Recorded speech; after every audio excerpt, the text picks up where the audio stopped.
proper wine for proper heroes. Yeah. Maybe I'm not the most pleasant man, I'll admit it, but...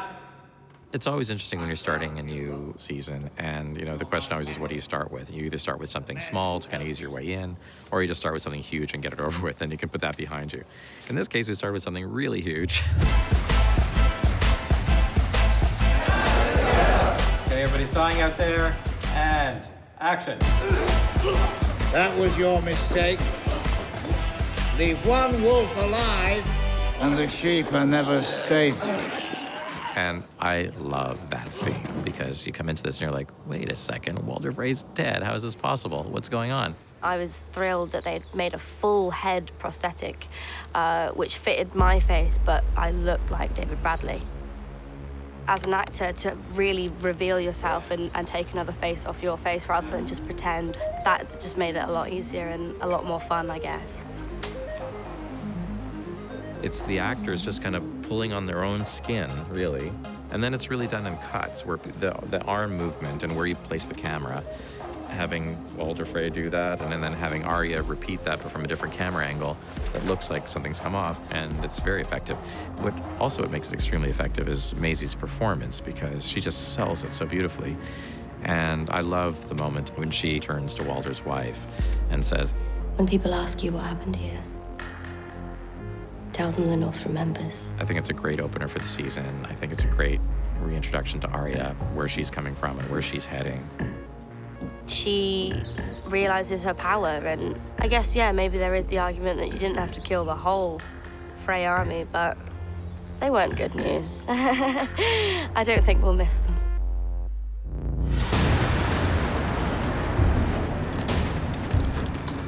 I think, starting with the army of the dead, basically why that's really important is that this is the common enemy. This is like the bottom line. This is what everybody in the end is going to have to face. It's the enemy that is beyond all enemies. It's like the one thing that nobody really knows how to fight. And so the big question is, are these people going to get their act together? Are they going to figure out a way to fight the big enemy, or are they going to just eat each other alive before that even happens?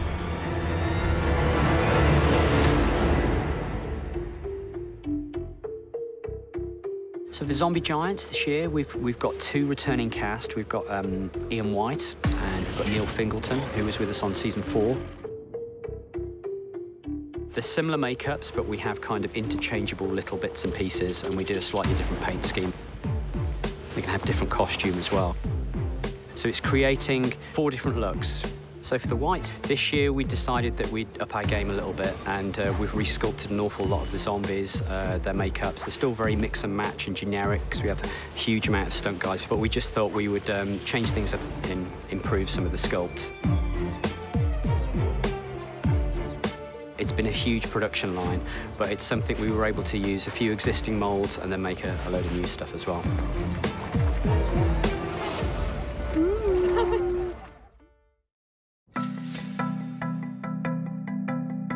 It's a pretty song. I've never heard it before. It's a new one. Ed Sheeran's got a beautiful voice, and we knew he was a fan of the show, and we knew that Maisie was obsessed with him. So we always thought it would be fun to try to get him into a Maisie scene at some point. When I first got the scene and I saw I was a Lannister soldier and it was with Maisie, I just assumed we'd all get killed at the end. Action. I don't want to steal your food. You're not stealing, we're offering. Come on, it's going to be a cold night. Just a nice moment for her to really enjoy human company without lies and trickery.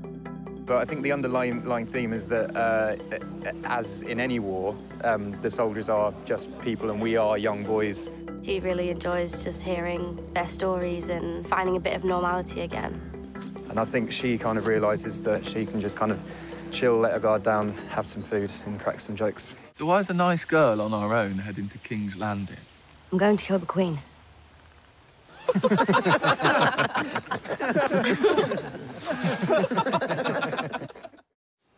And then to High Garden? Then you go to High Garden.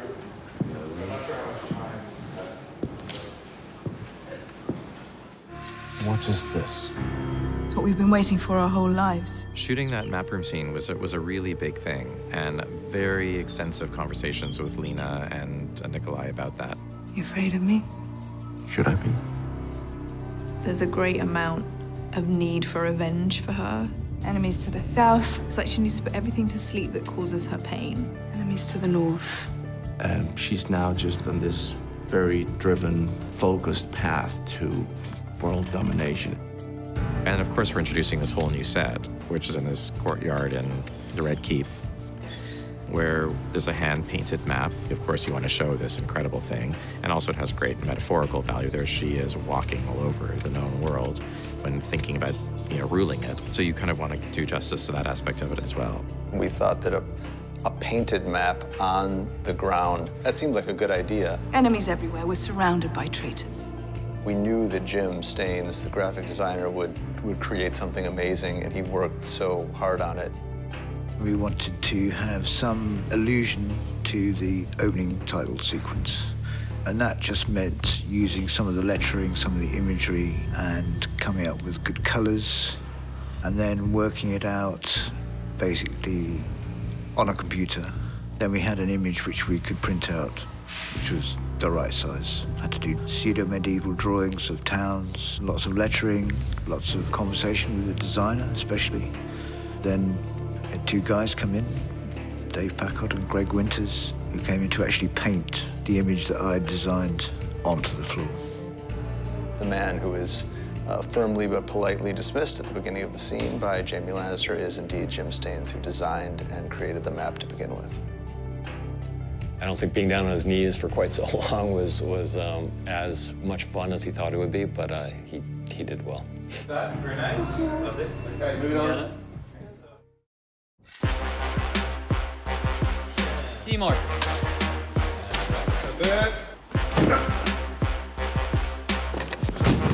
There is some fun to be had, I think, in seeing Sam in this new environment where, he really came here to the kind of tower of knowledge to learn the secrets of the known and unknown world. And he's really just, a cog in this machine. Sam has quite a miserable time. A man's dreams not matching up to the reality. We don't lean on montage that often in the show, partly because montages, to do them right, take a lot of time and a lot of resources. Bernie came to us at one point and she said, we've got 3.5 days scheduled for this montage, which is a long time to shoot what is maybe a 2-minute montage. In the end, when we cut the scene together, it was hilarious.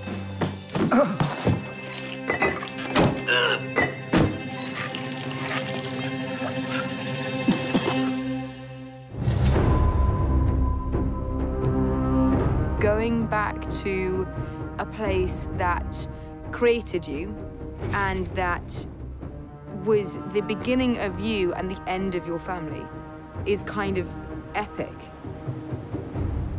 Danny coming home was a really interesting sequence, and I think what was really lovely was that doing it for Game of Thrones, you're doing a sequence like that, you can really do it properly. Like, you can really take your time with it. You can really give it its due as a real moment. Because there's no dialogue, it puts more weight on Amelia, who's doing all of this with her face and her actions and her movement.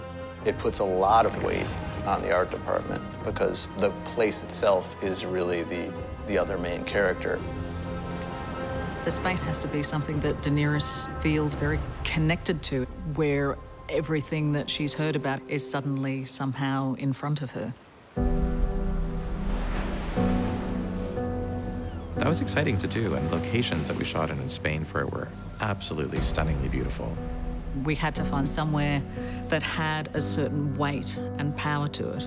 And when we arrived at Zumaya Beach, the geological formations there are so unique and so special and so interesting that they have a weight to them that I think none of us could ignore. Actually, quite often, we have to split location for the same scene. The end result was we decided that we could do most of what we wanted to do in 2 locations, split between Spain and Northern Ireland. The arrival is shot in Zumaya. You then get up onto the platform, go up a set of stairs, and then we're on stage here in Belfast. And then once she goes through those doors here, then you pick her up again in San Juan, where she goes up the steps to the castle. Those locations together informed, for me, the whole design of Dragonstone. And it all came from those really unique rock formations, which are so, so special and very unique just to that part of the world.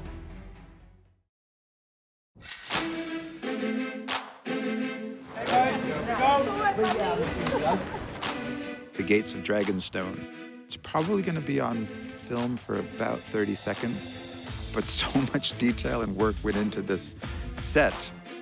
2 giant dragon heads were carved by our sculpting team, with the most beautiful, big, massive doors that were designed and built here. The locations in Spain had that very strong rock formation, that very strong strated look. And we were able to bring in those beautiful geological formations in those side corridors.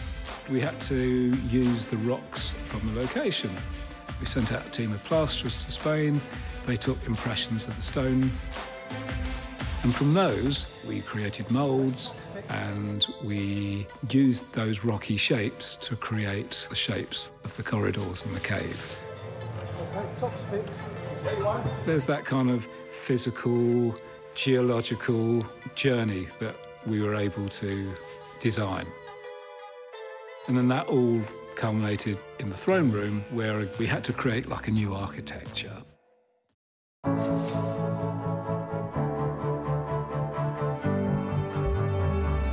It's a lot of work. It was very, very labour-intensive. I can do it without looking. Looks brilliant. It's going to be dramatic. Yeah, it's really dramatic. Yeah, the angles are fantastic. Dragonstone, of course, had been established in previous seasons before I came, so we had the Dragonstone map room, so it was already established as a cave-like space.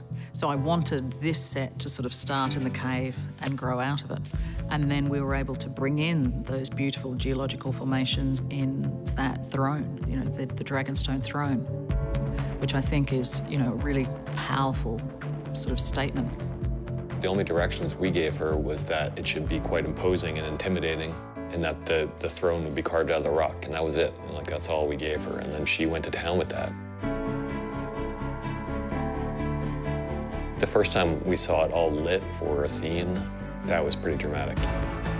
As we were building it, people would walk through this set and they would feel, I feel very uncomfortable here. It's not a room where I want to spend a lot of time. So it was a new approach to an audience chamber, which was not welcoming people in. It was basically making people feel uneasy and intimidated. Yeah, I think it's maybe the best set that we've ever built. It was really impressive. We couldn't wait to shoot it. The audience chamber is incredible. One of the most staggering sets that I've had the privilege of being in. Every moment of that journey from the ship to the place where she's actually going to stand and plan her conquest, there's a different flavor to each one of those moments. And you realize this place where she was born, there was a whole culture there, there's a whole world there. And you get a real taste of it and the uniqueness of it. And the coming home is really very dramatic. Shall we begin?